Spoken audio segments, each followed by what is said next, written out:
Hi guys, this is part 5 of my Unreal Engine 5 beginner tutorial series, and today we'll be tackling the three new data types: string, text as well as name. So the reason I took these three together is because they pretty much do the same thing. They hold any text, any sequence of characters, and people often get confused between them and don't know when to use which.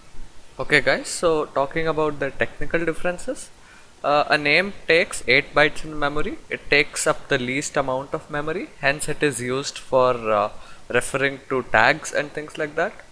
Your text takes up 32 bytes in the memory and your string takes up 16 bytes in the memory.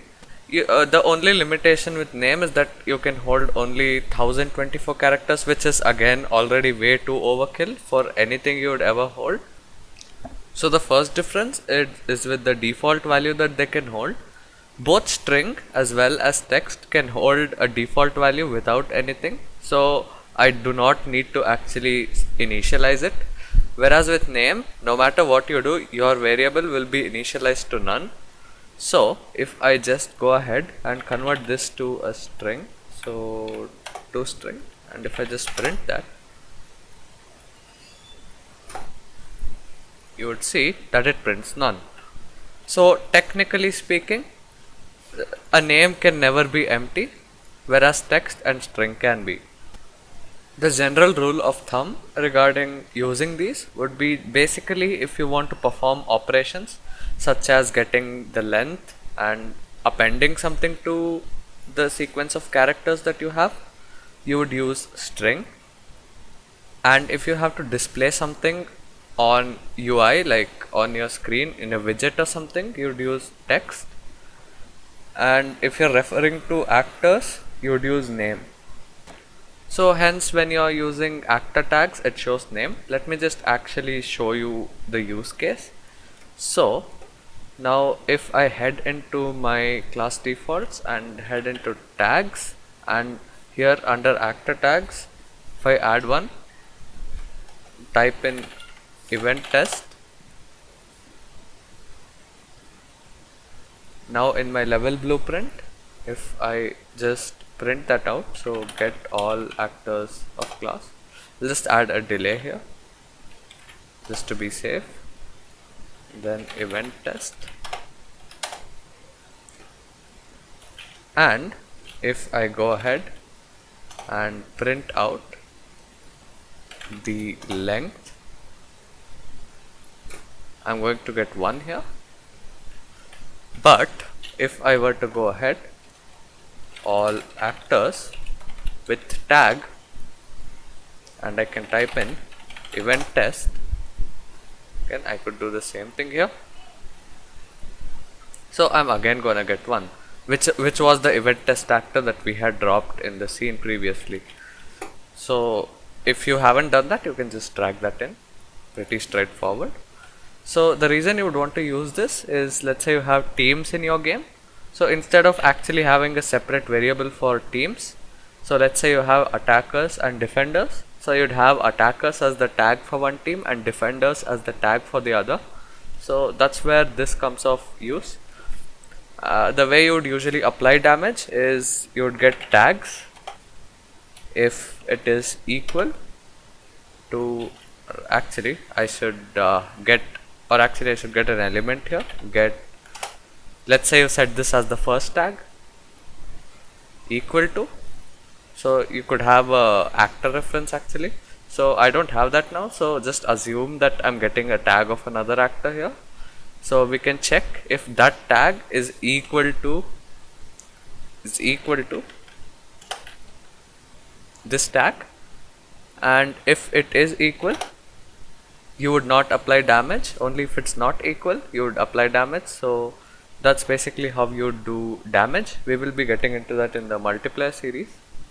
Guys, if you haven't joined my Discord yet, link is down in the video description. Make sure you guys are in, so we guys can have a chat over there, and I would be answering any and all questions you guys have.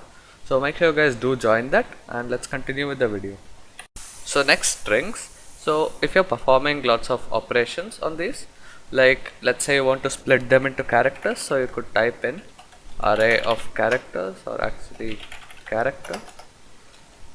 Yeah, get character array from string, or you can get the length of that. So if you are doing such operations, you would generally use string, and usually if you have like a player database where you're storing information and you are actually receiving that information, which we will get into in the multiplayer series. So if you're doing that, in that case you would again use string, you wouldn't use text or name. And one difference between name and string and text is that with name and string you can actually do a switch. And one main difference between name as well as string is that name is case insensitive. You won't have to worry about capitalization. And talking about text, basically if you have to like display anything on UI, you would generally use text. The most common use case is to use it with this function. So what this function is format text. So what it does is, let's say you want to display something on the screen, let's say some sort of dialogue or something, just an example. So you could, instead of let's say you don't know the player's name, so what you can do is, if you want to print out my name is and the player's name, so you could have the player name stored in a variable, and you could have this format text. So I'll just show you guys what it does. So if I just directly print in, so I'm just using print string, just convert that. If I just print that out, you'd see it just prints hi. But let's say I wanted the game to actually greet the player, so you'd store this in the variable, let's say John for example, and we go ahead and add squiggly brackets, and let's just type in name, just misspelled that over there, name, and if we plug this in, so now it says hi John. So that's basically how you use text, strings as well as names. A few interesting things I just wanted to talk about. So here we have get substring and find substring. So these two functions will be used the most. This is kind of an interesting one, I'll get to that. And if you head into parse into array, this is also a special one. Let's head into parse into array. So let's say you have a bunch of names stored with spaces.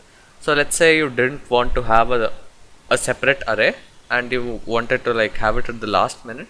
So let's say I have apple, let's say mango, let's say, and I have banana. And here in the delimiter, if I put space, so remember this is not blank, this is actually a space. So if I do that, and if I do a for each loop, and if I print this, basically we are going to get them in 3 separate lines because it's actually created a separate array. So if I just click on what's this value over here, if I then click on play, you'd see that at index 0 it's apple, at index 1 it's mango, and at index 2 it's banana. Just a cool little thing you could do. And find substring is pretty straightforward. Get substring and find substring. Find substring just returns the start index of whatever you're finding. So let's say we wanted the second as well as third character. So what we could do is have start index to 1 because indexes start from 0, and length to 2. Then print that out. What we will get is 6e, which happens to be the second and third character over here. So now talking about find substring, so basically it just returns the index from where the defined string is actually found. So here in my substring I have 1000, so basically it's going to search for 1000 in this and return the first index. So if I just go ahead and print that, if I press play, you'd see it prints out 5. The reason it did this is because in this, so this is going to be 0, 1, 2, 3, 4 and 5.